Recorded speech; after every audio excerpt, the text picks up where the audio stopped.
Hello दोस्तों, आप सभी को जय मसीह की। आज बात करेंगे पीरियड के बारे में। कुछ सिस्टर का सवाल था, ब्रदर क्या हम पीरियड में कलीसिया जा सकते हैं, प्रभु भोज ले सकते हैं, क्या बाइबल अध्ययन कर सकते हैं, या फिर क्या हम पीरियड में प्रार्थना कर सकते हैं? इन सारे प्रश्नों का क्या उत्तर है? हम कंफ्यूज है, हमें बताइए।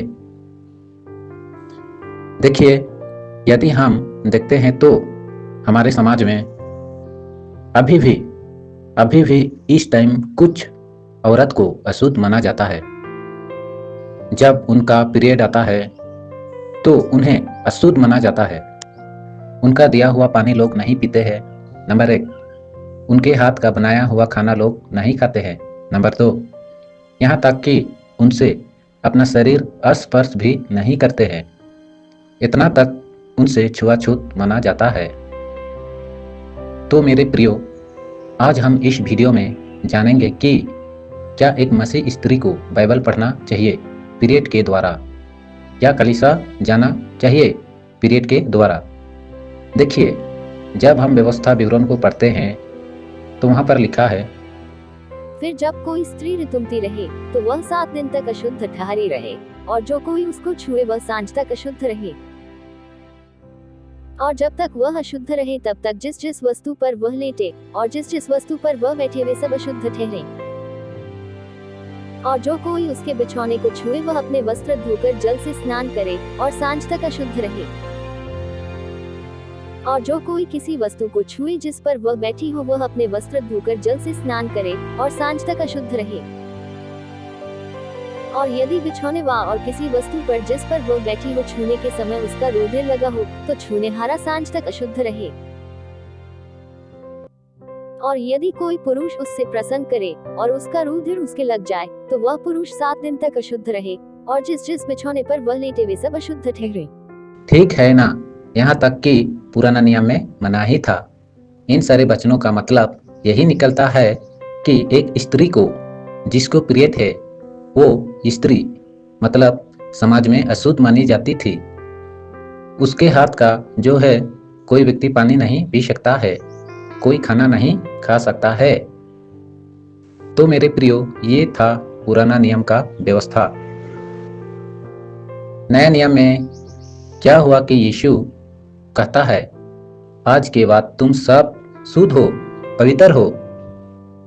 जब हम पढ़ते हैं मरकुस अध्याय 5 उसका 25 में, वहां इस प्रकार लिखा हुआ है, और एक स्त्री जिसको 12 वर्ष से लहू बहने का रोग था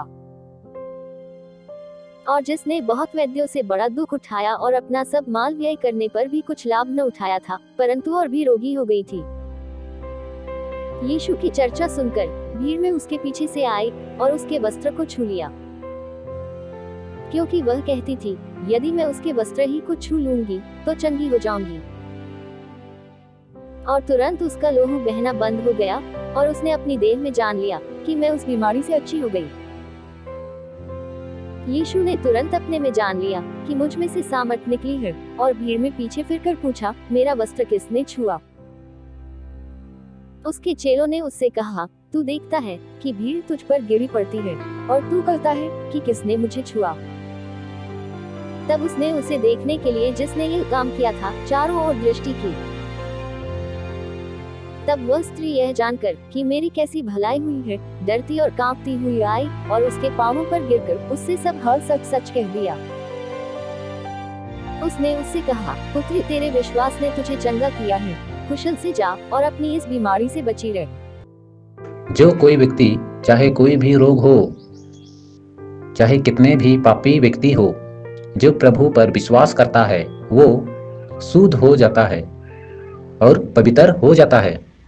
जैसे कि लहू बहने वाले स्त्री यीशु पर विश्वास किया, उसका वस्त्र को छूकर वो चंगी हो गई।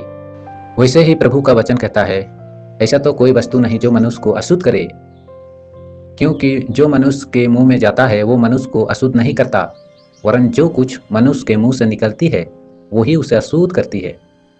आमीन।